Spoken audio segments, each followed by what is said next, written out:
নতুন বছরের শুরুতেই সাধারণ মানুষ ও ব্যবসায়ীদের জন্য এলো বড় ধাক্কা। ২০২৬ সালের প্রথম দিনেই রান্নার গ্যাসের দামে বড়সড় বৃদ্ধি হয়েছে। LPG price hike. আজ ১ জানুয়ারি থেকেই কার্যকর হল এলপিজি সিলিন্ডারের নতুন দাম।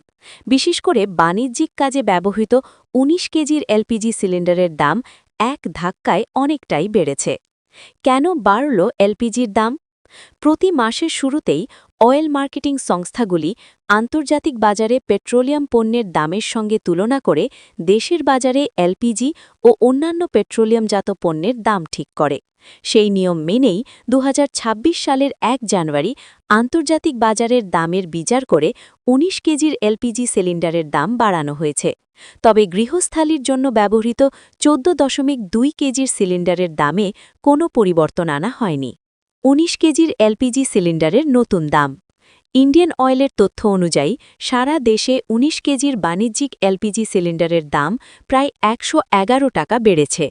দিল্লি ১৬৯১.৫০ টাকা, কলকাতা ১৭৯৫ টাকা, মুম্বাই ১৬৪২.৫০ টাকা, চেন্নাই ১৮৪৯.৫০ টাকা।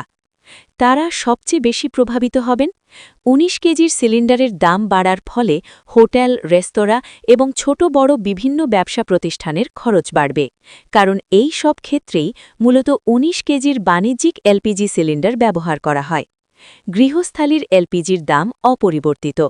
অন্যদিকে গৃহস্থের রান্নাঘরে ব্যবহৃত ১৪.২ কেজির এলপিজি সিলিন্ডারের দামে কোনো পরিবর্তন করা হয়নি। দিল্লি ৮৫৩ টাকা, মুম্বাই ৮৫২.৫০ টাকা, কলকাতা ৮৭৯ টাকা, চেন্নাই ৮৮৬ টাকা।